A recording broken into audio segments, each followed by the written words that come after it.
Have you ever felt like a loser? Like, seriously, have you ever thought to yourself, like, oh my gosh, I'm such a loser. I'm off today. And I was getting so nervous to record something. Throughout the week, I was like, oh, there's so many great things I want to talk about. But when it came to today, I'm just like, I don't know what to say. I don't have a script. And if I follow a script, then I'm going to be too involved in the script, and I'm not going to be able to talk freely. And nothing was going my way, to be honest, because I was fighting inside my head. I love having a co-host. It's better for me to have a conversation. I tend to spiral a lot, and my co-host usually helps me to get back on track, or I could kind of spew it on them and then they could say something and I just feed off of it.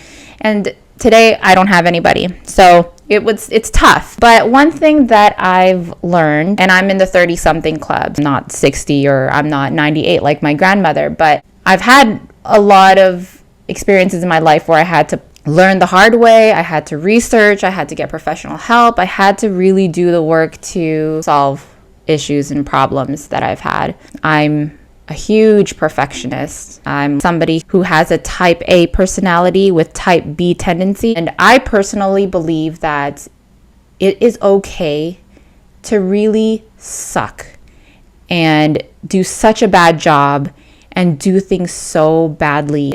We got to do what we got to do. And we shouldn't give up because we feel like we're not going to be good enough. Take that step and do it badly. And I'm telling you, sometimes it could work. For instance, I really don't like to bake something if I know it's not going to taste great, or if I know that it's going to take a while and I'm always frazzled in the kitchen. But I just go and I just do it badly and see where it goes. And majority of the time, it tastes freaking great. Unloading the dishwasher, I hate doing that. But because I know that when you take stuff out of the dishwasher, it's still wet. And I hate having to do the extra work to get a cloth and doing all that and drying it. So what I do, I just do it badly.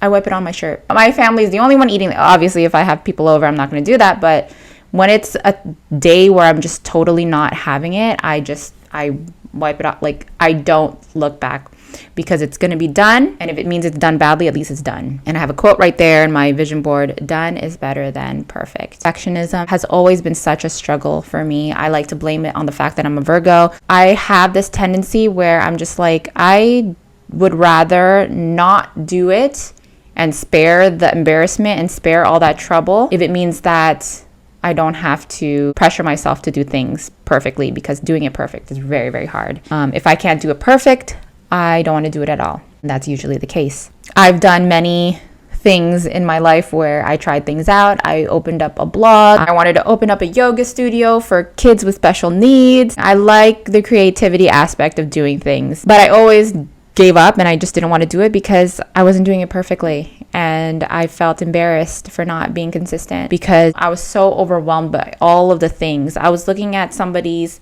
point Z when I'm literally in point A still. So I had to be laser focused in what I had in my life and the strengths that I had, and do those baby steps and know exactly how my brain works to activate those accomplishments, even if it's just posting one video. For example, this podcast, I'm like, why the fuck did I even start this? Like, why did I start this? Why did I start this? This is gonna suck.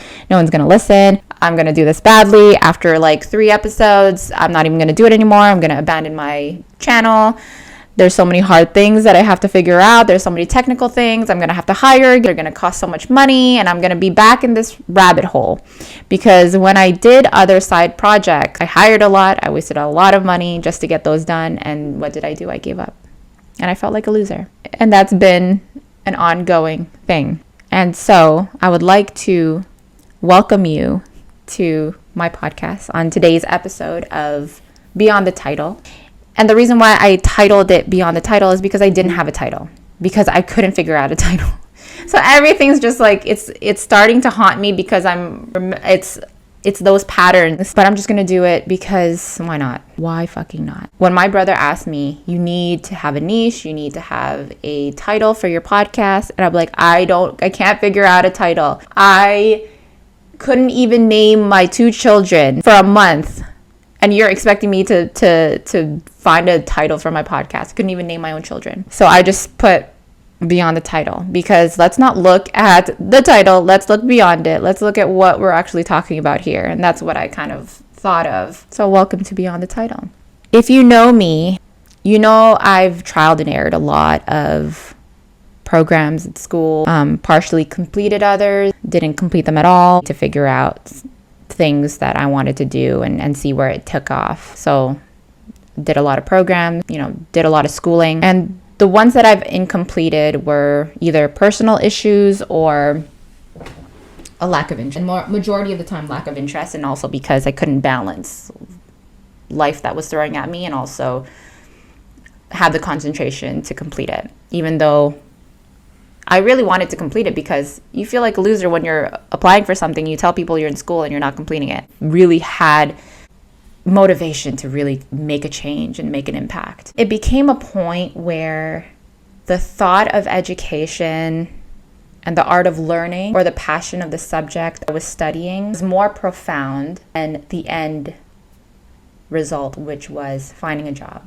and doing something out of it. I wish I was that person who followed that traditional checklist of finish high school, apply for college, do your 2 to 4 years, get a job, get those experiences, start your dream life, buy your home. I wish I was that checklist kind of person.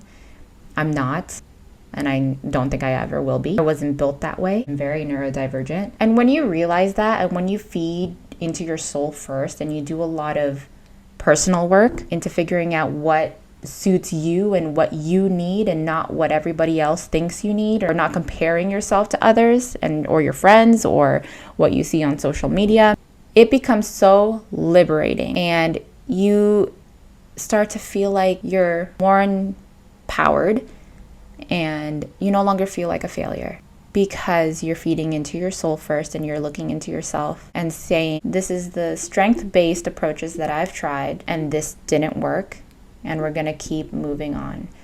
There are people out there that really give up and bury themselves in a hole and don't see light at the end of the tunnel when things don't work out. And I was one of those people. I'm just like, fuck it, I'm such a loser. I've changed my mindset on how I view life now. I accept whatever God or the universe gives to me. I do it my way, with my strengths, and not because of a checklist. And being okay with things that were historically done, that was proven to work, because you see people do the right things, all the right steps, and you see them succeeding, and you're not. But being okay that that's never going to be your narrative. If you're that type of person that wants to try things and fail a lot, or incomplete a lot of things, or give up a lot, that's okay. It doesn't have to be your narrative that when you try something, it's going to be poppin', And what I've also learned was that everything that you want to do in life should be coming from an internal place first. Of course, when you're doing these kind of things, they say you have to have your certain avatar. Who's that person you're trying to serve? Who's that person you want to talk to? Who's that person what do they look like? Where do they come from? Like, who's that one person? But sometimes that's not always the case. Sometimes you have to see within yourself, what strengths do I have? What do I like? What do I want to share? And you just got to present that with your cracked up, bent silver platter that you may have, and try it. Do it. When I did my first podcast, I had to have my brother with me because I was scared shitless. I feed off of people's energy a lot. And my first episode was about the Menendez brothers. And it was because I truly loved and believed that topic. There was so much psychology behind it. There was so much family dynamics, upbringing, interpersonal things that came out of that story that we needed to talk about first. Then, there's a trial. They killed their parents, blah, blah, blah. So that's what I really wanted to talk about. I wanted to go deeper into things that really mattered. And so when we filmed that first episode, I just did it. I did all that I could to wrap it up into a weirdly crooked bow that I had and sent it off to the world. And when I posted it, I was hoping that nobody of who I knew saw it, because I was so embarrassed because of my past resume of feeling so much anxieties about it. But when it comes from within and you're proud of that, you tend to love it more, and you're not as scared of showing your craft because it's from within. It's not coming from a fake place. Well, Daniel, my boyfriend, he does YouTube as well. He's always thinking of ways to make a good video and figuring out what to talk about, what to show. And I said, if you're always asking that question, think about something that's coming from within, because people will know if it's genuine or not. Your craft will be better when it's coming from an internal place first. It's like having a conversation with somebody.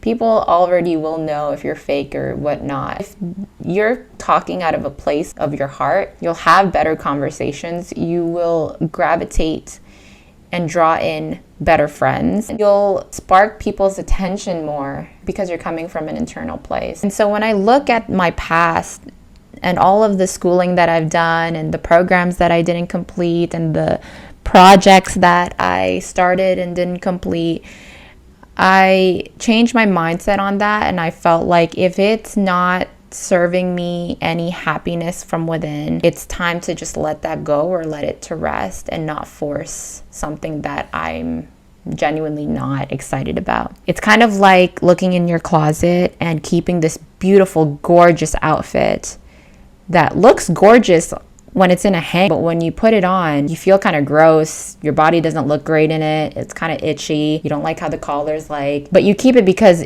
just from afar, it's gorgeous. To me, I would say toss that, donate it, and make somebody else happy with it. So you're not going to keep something in your closet that's going to remind you of how shitty you feel. So that's kind of like how life is. You kind of have to let go of things that make you feel crappy and let things rest when it's not serving you. The more you're going to feel like a loser, the more you're going to give yourself a lot of grief. So I went to school for early childhood education, and then I proceeded to do my bachelor's of child development. I loved the program. I didn't necessarily want to work in childcare. I continued the education because I just loved learning about the whole entirety of child development and where we came from, why we think the way we think, why families do what they do. I've gained so much knowledge and so much empathy, and it changed me a lot as a person. Not only did it do that, but I was going through a really, really hard passing of my sister, and putting myself in school really relieved a lot of my grief because it opened me to a community of beautiful women, a lot of mentors, a lot of teachers.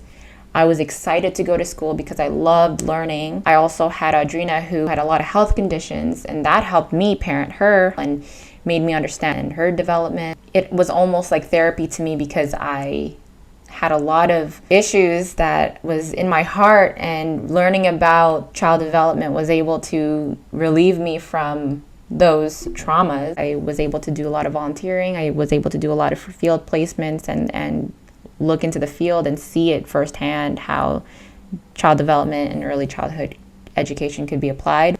I also met my best friend. Sometimes lessons can be tough. I paid out of pocket and I never entered the workforce using my degree, and I always get those people that say like, oh, you went to school, why can't you like get a job from it? And it's just like, no bitch, let's leave that to rest. It's all of the introspect that I've learned, and even though some lessons in your life can be invaluable, it still places you where you need to be, good, bad, or ugly. Like, I wanted to gain knowledge and apply it to the world around me and all of the roles that I play in this life. Education is never a waste of time because it's always been beneficial to me in many facets of my life. If you're like me and you really beat yourself up for not completing programs, not completing projects, and feeling like such a loser, I will tell you and just say, like, keep going. It's okay to do life badly. It's okay to do things totally bad, so wrong, if it means that it's just making you learn better, making you more respectful to others, having more empathy to people that have gone through what you've gone through, and being more humanizing. As much as people show you or you assume that people have their shit together, they really don't. They really, really don't. Like, for me, it could be about schooling and like not figuring out what I want to do in my career, but my home life is amazing. I love my home life. I'm okay with being introverted and not having such a lavish life. I'm okay with that. But the other person that has the greatest job and a beautiful career and making a lot of money may experience loneliness that I don't feel loneliness in. We're all different, and everybody has struggles and issues, and we shouldn't pathologize ourselves for being who we are because we didn't finish things that we were hoping to finish or not continuing things. So never stop learning and expand your understanding for this complex but beautiful world that we live in. If you choose to see it that way. I choose to see this world as so annoying. It's tough. I could say all the crap about it, but it's also beautiful if you choose to make it a beautiful place. This is your world. I am living in your world. This video is for you to understand that this is your world and you can literally do anything. And it's okay for things to go a little bit south or very, very south. In anything you do, whether that's a project or your job, family, you have to do it for the love of it, not for the lavishness of the result. Even me, I sometimes try to keep up with the traditions and do things to show that we did it. But it wasn't necessarily for the love and the practicality of what worked for me and what worked for my family. For example, I feel really bad not going to a Santa Claus parade. So when I go to work, they're like, did you get a Santa Claus parade? Did you take your kids to the Santa Claus parade? No, bitch, I don't like to go to the Santa Claus parade because firstly, it's going to take 30 minutes to go downtown. It's cold. My daughter's going to want to go up on my back or Daniel's back, and we're going to be looking at people walking by with costumes. I could literally just watch a movie in the comfort of my own home. But some people like it. I just don't. But sometimes we force ourselves to do it because everybody else is doing it, or you just feel bad because it's a Santa Claus parade. But also, I don't like when things are packed. I don't like busyness. So why am I going to do that to myself? So we never go. We haven't went to a Santa Claus parade for probably since Adrina was 6. She's 13 now. And sometimes we go to these things because you want to take the perfect pictures. You want to show people that you have a beautiful family and that you went, but it's not necessarily for the love of it. So who are we feeding here? Are we feeding our soul or are we feeding others? And you're going to realize that nobody gives a crap about you. Everybody's just thinking about themselves. Everybody is really trying to do that latter type of thing, which is, I want to do something because I want to show that I can do it. Everybody's just on that. So they're not really looking at my picture and be like, did you look? It's all for the vanity of how life is like now. It's all for the social media, and that's what's the issue nowadays. And it's also like saying, are you with a bunch of people entertaining big groups or going to places you don't want to go to because you want to show that you have a lot of friends and that people care about you? I would feel great to host something and show that a lot of people came, but my personality, that's not me. But sometimes you kind of get distracted and you want to do that to show people that you have that. I choose my people because firstly, I have a very limited amount of energy because of this life that we live in. You go to work, deal with family, you gotta do all of your adult tasks so that when you go to an outing, it's okay to have 2 friends. You don't have to have a lot of friends because you want to say that you have a lot. You don't need a big yacht and splurge a lot of money. If that's your thing, do it. I swear, just do it. But if you're like me, don't be tempted because you want to prove for something. Do it because these people make you feel loved, heard, seen, and protected. And you genuinely feel good when you're out with them. And you are not stressing majority of the time. One of the things that I felt really bad about was birthday parties. I hate birthday parties. I have such birthday trauma. I don't like celebrating my birthday, but my daughters love their birthdays. I would pay any amount of money to rent out a gym or a hall or something just to show that I'm a good mom and that I care about my kids. But you kind of realize that I didn't spend any time with them. I was stressed the whole time. I wasted so much money. And it becomes more about the other people than it is about your child or your connection with your child on their beautiful birthday. So this year we went up to Muskoka, us 4, and we went to Walmart and bought a cake and had her blow her candle. And she was so happy. And sometimes that's what you got to do. It's the simplest things. And it's not because of anybody else what made it simple and made it feel good and safe and protected. So I've become very intentional and practical with everything that I do. When you're in your 30s, you kind of start to ease away from BS and your internal thoughts that can kind of mess around with you. And I feel like the moral of the story of this episode is, yes, I'm doing this alone and I'm scared shitless. And I feel like I'm just going off in tangents and not really making sense. But I feel like if you want to do something, whether it's date that person, go for that job, make that business you wanted to make, go on a vacation, go on an outing, hold up that bound. Like whatever you do, it doesn't have to be perfect. Don't not do it because you're not going to be strong enough or perfect enough. Just do it and do it badly and be okay with sucking ass with it, because at least you've done that little part. I had a college professor tell me, something that is started has already been half done. So do what you got to do.